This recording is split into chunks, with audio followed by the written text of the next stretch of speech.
Good. Let's talk divorce this morning. Good morning, Chris Hart. Good to see you. Good to see you. Are you happy to see me? I am. Divorce risk factors. When we see people getting divorced and the fact that they actually get there at that point where they say they're done with their marriage and they want to go separate ways, what is that leads them down to that path? Well, sadly, a lot of the causes of divorce are right there at the beginning. You know, it's one of these things where if you talk to lawyers, they will tell you that divorce is all about infidelity and cruelty and so on. But these are effects rather than causes. So what tends to happen is that a relationship, even before you walk up the aisle, has already got a lot of risk factors associated with it. Right. And if they're there, then the chances of divorce are much higher. So, for example, somebody who's cohabited several times with different people before they finally tie the knot with one person, they are very much more likely to divorce than anybody else, for example. All right. There are factors that come from childhood. If you were part of a big family, then you're less likely to divorce. If as you start your marriage, you remain childless for a long time, for maybe conscious decisions, but even if you make decisions to stay childless, it increases your chances of divorce quite a lot. Really? Yeah, very seriously. Like something like 40% of all the people in the world who divorce are childless. By the time you get to having had 5 children, there are no divorces. Yeah, I guess because with children, then you feel, you know what, this is too much, there's the children, there's this and the other, that keeps you there, that keeps you going. Yeah, I think that's partly true, but I think it's also quite biological. I think it's a subconscious thing. Right. Even if you're consciously childless, your body thinks you're infertile and thinks it'd be a good idea to start again, so you start picking fights with each other. Right, interesting. I mean, this sounds awful, but you're more likely to divorce if all your children are girls, for example. Really? Yes, I know, it's sad, isn't it? In this gender equal age, nevertheless, it remains true. Why is that? Well, I don't know, it's just one of those factors. One of those facts that has been found out there. I could speculate, but nobody really knows. Yeah. So those are the most risk factors. Yes. When we're talking about divorce, that you see it, it's in this kind of situations, it's coming, it's going to happen. Well, I mean, they're averages, so of course you can have really quite difficult situations. For example, another risk factor is somebody who drinks heavily. One smokes, the other doesn't smoke. All these things. You can go on for quite a long list of risk factors, but people can buck the trend. You find couples that have survived for years and years and years despite having huge numbers of risk factors. So what then tends to happen is you start to see a process. You start to see either a couple are handling all these issues well, or they're not. And if they're not handling them well, then you begin to see the relationship fraying at the edges. And once that process starts, the end is inevitable unless they consciously do something about it. All right, and we just want to let our viewers in on our conversation as well this morning. We'll have our phone numbers on your screen and you can call in and be part of our conversation. If you have a comment or you have a question, Chris Hart would love to hear from you and of course answer the question best way he can. Chris, for most of these situations, it's really about things that were there even before marriage happened. For example, the example you gave about smoking, if somebody was smoking probably even before, I don't think they began to smoke, you know, after they said I do. So is it that before then people decide to get married, they need to be very careful looking at the things that for them they feel are deal breakers or they find hard to handle?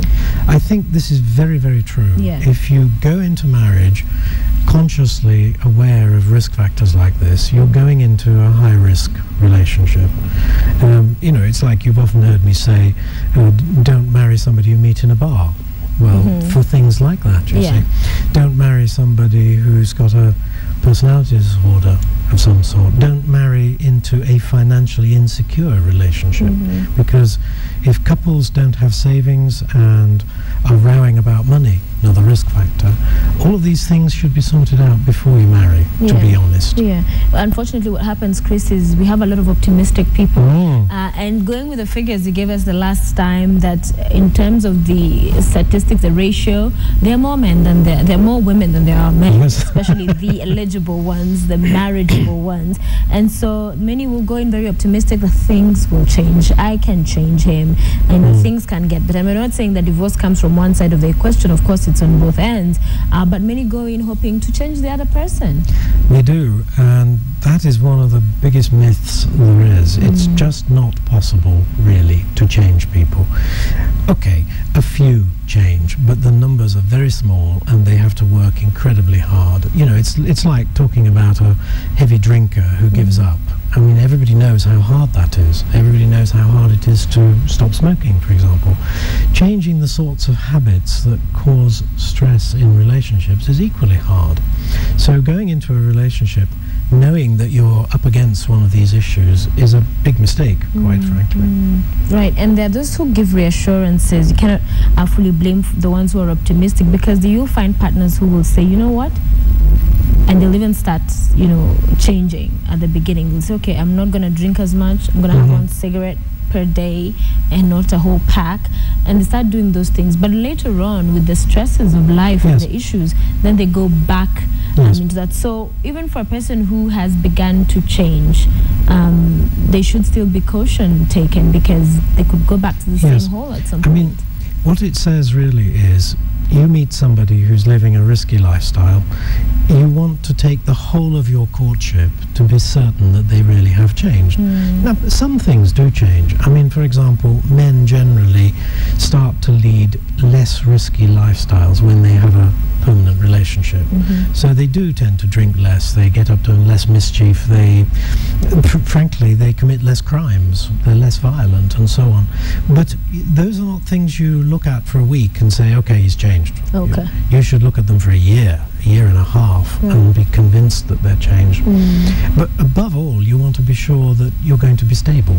You want to see all the signs that you respect one another, and that you are forming a relationship where you're honest and open, and that the money is dealt with properly, and so on. If all that's happening, chances are good. If it's not, divorce is on the horizon. It's going to happen. And I like what you're saying in terms of the change. Even if they promise to, it's not about a week. You should put it on hold, because the problem happens when they're like, okay, you see, I've been trying, so let's get married. Sometimes the pressure to settle down, but we should not succumb.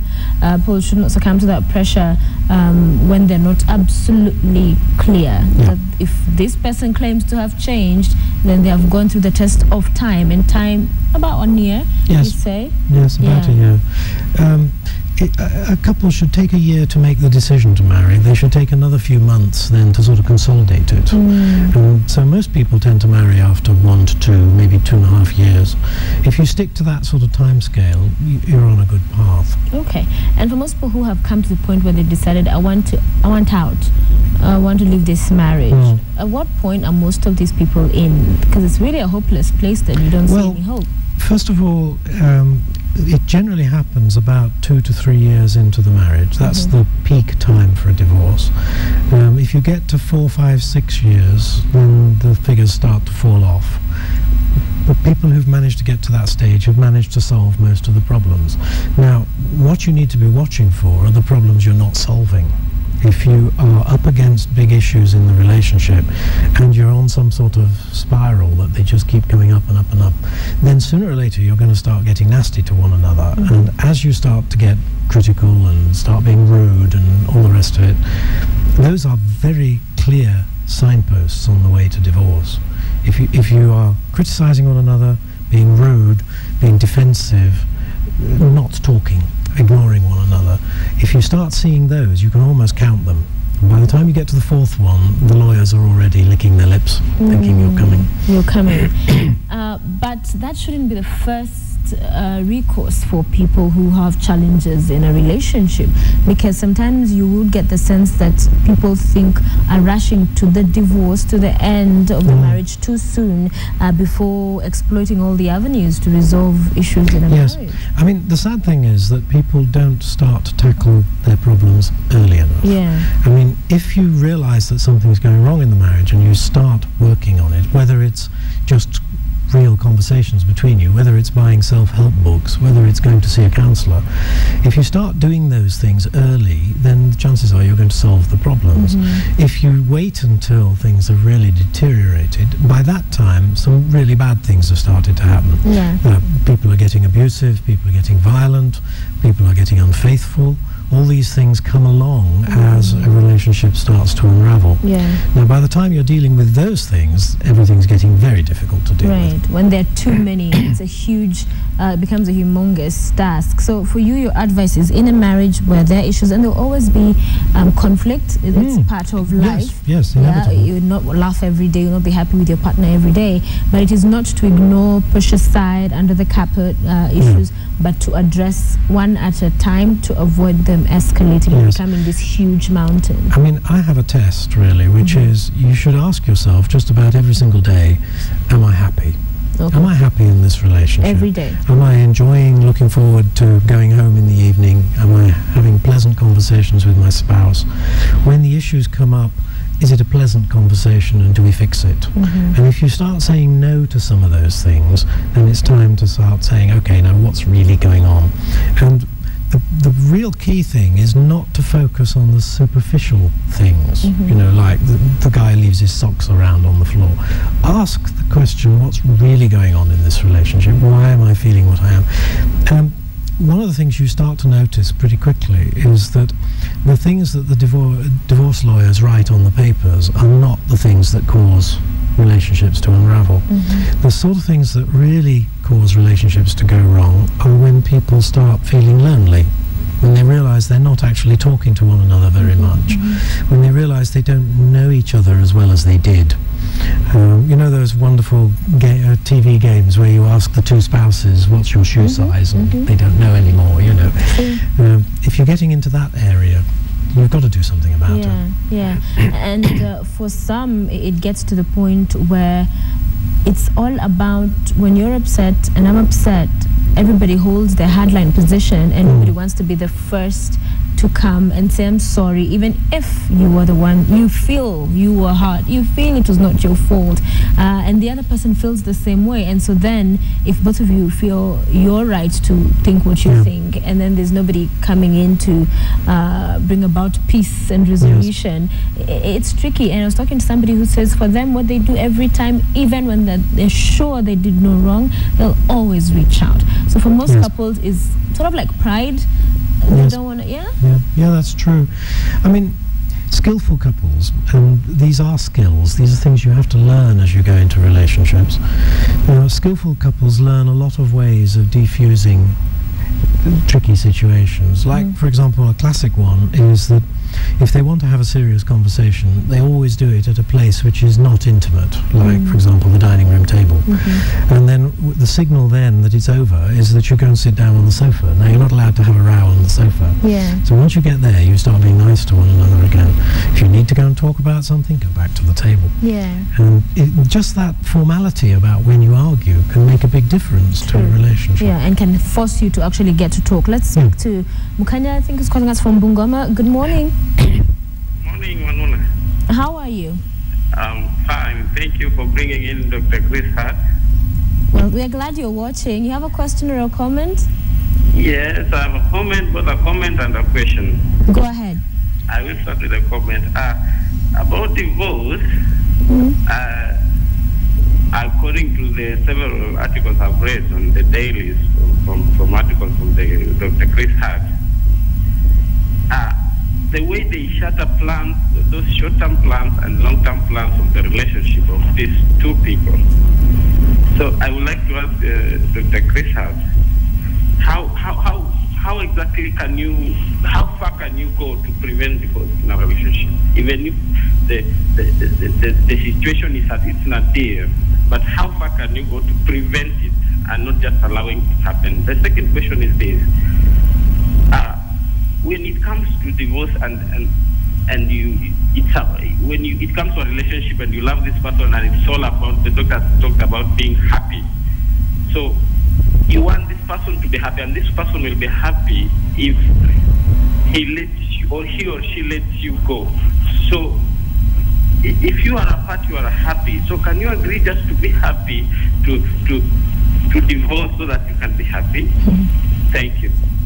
All right. Thank you very much, McKenna, for calling in. Chris, you heard what he had to say there. I got clearly the second question about letting go. Didn't get very clearly the first one, but he was talking about when you say that every day in your relationship you need to be evaluating whether you're happy. Yes. And he says that sometimes one feels that being happy means that divorce is what will make them happy. You know, every society on earth has divorce processes built into it. Everybody recognizes that not all relationships are going to succeed. And I think he's right that if you recognize that you're making each other miserable, that you're being unkind to one another, that the children are suffering, then you obviously do everything you can to prevent a divorce happening, try and solve the problems. Right. But at rock bottom, if you can't, then it's important to separate and try to lead better lives with other people. So I know people say divorce is terrible, you mustn't do it, but sometimes it is inevitable. It is inevitable, and we'll continue with this conversation, Chris. So after this commercial break, because I want to also talk about children, and there's also the question of property. When divorce, that means you're going separate ways, and yet you had come together as one entity. So you're sharing a house. There's all these things you co-own, and for some cases, they're children, which complicates that situation. So don't go away. Stay with us right here on Morning Express and continue tweeting us at Sophia Wanuna. We'll put your questions or comments to Chris Hart. Stay with us.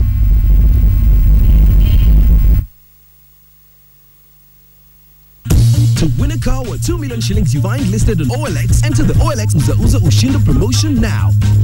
So I put up the advert on OLX, and the next day I got a call that I've won a tablet. Nimeweka lori yangu kwa OLX, within 3 days nilikuwa nimeuza.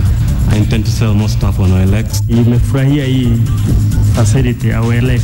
Thank you so much, OLX. The more items you post for sale, the better your chances of winning in the OLX Uza Ushinde promotion. Terms and conditions apply. Kwa kweli, hakuna mwingine kama babangu. Tangu utotoni, baba alikuwa na ndoto moja tu. Alitamani kuwa na nyumba yake binafsi na kutafutia familia yake riziki. Ingawaje maisha yalikuwa na panda shuka, alijikaza ili apate kuweka kidogo ya kuikimu familia yetu siku za usoni. Mwishowe, haba na haba ilijaza kibaba. Baba alitimiza ndoto yake na hata kufanikiwa zaidi. Baba, sijui ni kushukuru vipi. Sasa niko tayari kufuata nyayo zako. NSSF, growing you for good. In the Home and Away magazine this week, when the gated community dream collapses, many developers promise prospective buyers great lifestyle when marketing their housing estates. But as buyers in some of these estates quickly realize, not all that glitters is gold. The perfect rock and screen garden. If your compound is rocky and dry, or just want a clean, minimalist and contemporary look that is low maintenance, you should consider a rock and screen garden. They are as timeless as they are unique, and you can miniaturize them into really tiny spaces, including interiors. All this and more in your copy of Home and Away this Thursday, only in the Standard newspaper. Home and Away, the real deal in real estate.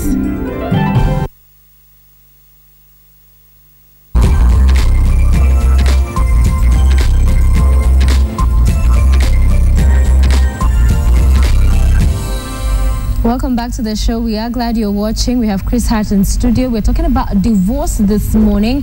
It's one of those big ones when it comes to relationships and marriage. Remember, we have our phone lines on your screen, the numbers. You can call in with your question or comment. Would love to hear from you this morning. Chris, a very important children for a marriage that is falling apart, and the two individuals have reached to the point they're saying, you know what, we want to go our separate ways. Yes. How complicated, how tricky and important important is it to handle this situation with care when there are children involved? Oh, enormously. In fact, I think it probably should be the couple's main priority. When they realize they're about to part, they should actually think hard about how they're going to deal with it with respect to the children. And the most important thing is that children are very badly affected by the conflict that occurs during divorce. So above all, couples should try and manage the conflict. They should not inflict it on the children. The children shouldn't really see the couple arguing. The couple should not get involved in vicious custody battles. They mustn't badmouth one another. Right. And they mustn't try and prevent contact. That's incredibly important. You get endless examples of, it's often the mother who says, I'm not going to let my child go to his place, you know. Deadly. You must not do that. All right, we'll continue. We're talking about the kids in a short while. I understand we have Nick calling us from Mombasa. Nick, good morning. Hi, morning. Hi. I'm fine. How are you, Sophia? Let's have some more volume, please. Yes, Nick, go ahead with your question or comment. Yeah, I've got it's a question actually. Yes. Now, I've been married for the last 4 years, and all the signs you just talked about, I've been seeing them in my marriage. Sorry? I mean, all the signs you talked about for divorce, I've seen all the signs, fights, disagreements, people not talking to each other, all that stuff, fights and everything. And it just reached a point sometime last year whereby my partner will just steal money. Then I came to realize that she was having a plan B, like she's buying her own furniture, she's preparing to leave. Right? Then it reached a point whereby now it got physical, she could throw hot tea on me. The last day she had a knife, she wanted to stab me. So what I did, I left the house, I only took my clothes, and I left her in the house with the 3 kids. So I left, and to date, since last year December, I've never seen her. I understand she left the house, or she can't afford the house, so I can't see her. She won't allow me to talk to my kids. I'm just stuck. So I just wanted to know what's the right thing to do in that matter, because it's like it can't work. It's impossible. All right. Because it's like the other part has got a plan B. There's a life she wants to live. Right. Yeah. That's my question, please. All right. Thank you, Nick, very much for calling us to sympathize with you for your situation. And Chris will help us out with that. Well, first of all, what she did is quite common. When people begin to realize that they want to leave, they begin to plan. It's because leaving is a process, you know. They start to make arrangements for where they live. They perhaps get a new job. They start moving their valuables out of the house. They start buying furniture, you know, all the little things that are going to make the whole thing happen. So if you start to see things like that happening, of course you really do have to do something quite serious to attack it. But now, going on to the point where she's denying access, no, she must not do that. He has got to find a way of having access to the children, because apart from the fact that he wants to see the children, with time the children will suffer greatly if they don't see him. So the first thing to do is to involve somebody in a discussion with her, some sort of mediator.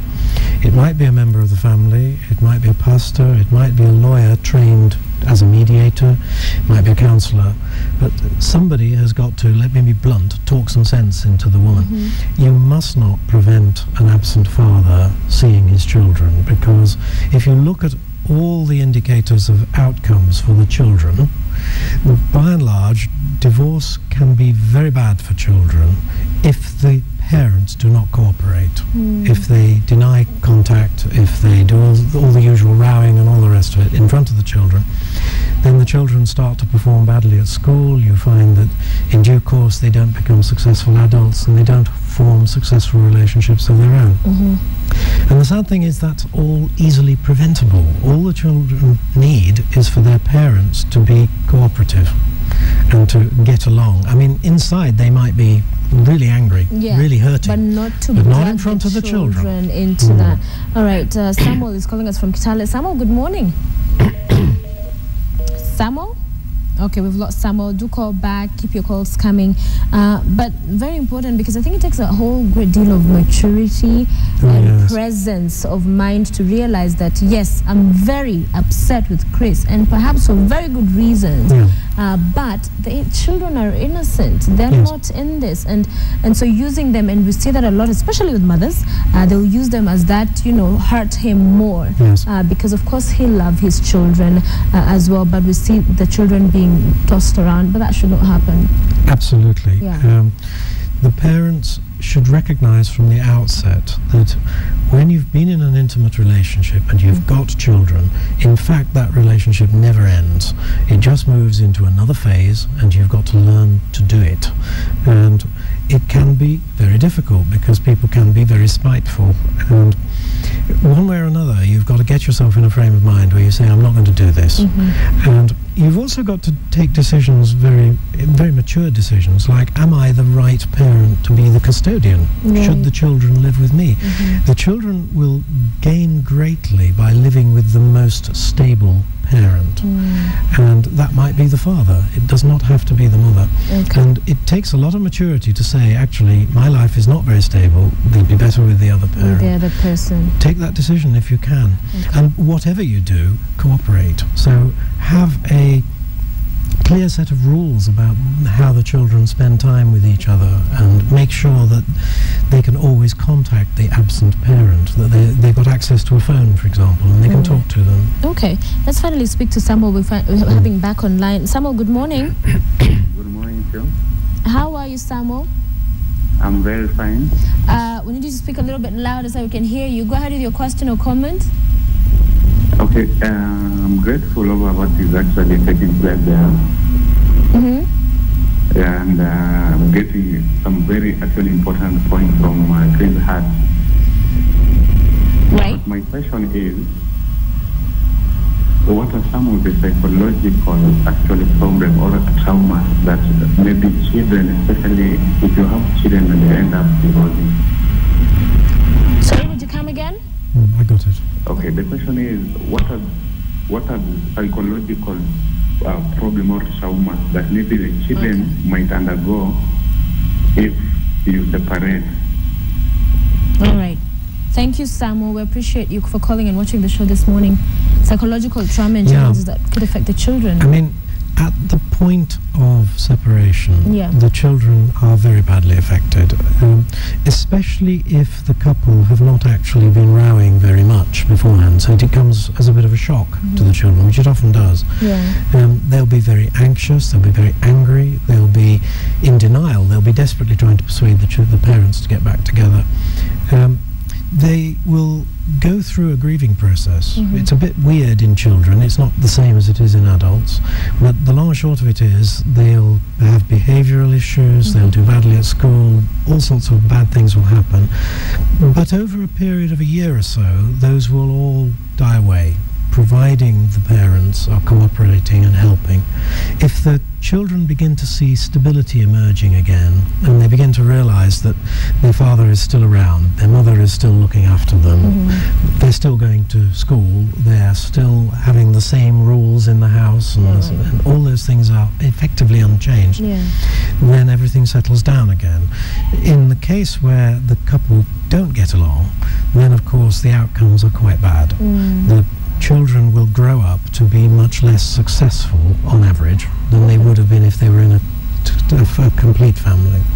So it's very, very important the parents recognize that and do everything in their power to provide a good base for the children. So they need to keep at the back of their minds that it's all for the children to be civil with each other. Absolutely. Finally, Chris, parting shot for everybody who's either considering a divorce or who's undergoing the process, other than the children, if they're there to be civil for their sake, what else is key to keep in mind? Well, I think the thing is not to be adversarial. Find a way of opening up the issue with your partner so that it doesn't come as a shock. It comes as a terrible shock often to one of the partners, because one of them has been thinking about it and the other hasn't. Don't start getting vicious about property. I've known people really get vicious about who has the dog. You know, I mean, don't go there. Don't just simply go to the courts. Go to mediators and counsellors. Try and find a way through it all which is not hateful, not hurtful, and put the children first. Put the children first. Chris Hart, thank you very much for talking to us this morning all about divorce. I hope you have gotten a few indicators there, but I think the take home most important is to be civil, not to be adversarial about the whole process, especially when there are children involved, but even for your own good. It helps to sleep better, I think, at night when you're not just all over the place. It's 8:52 a.m. on the 6th day of March. We're just about to bring the show to a close, but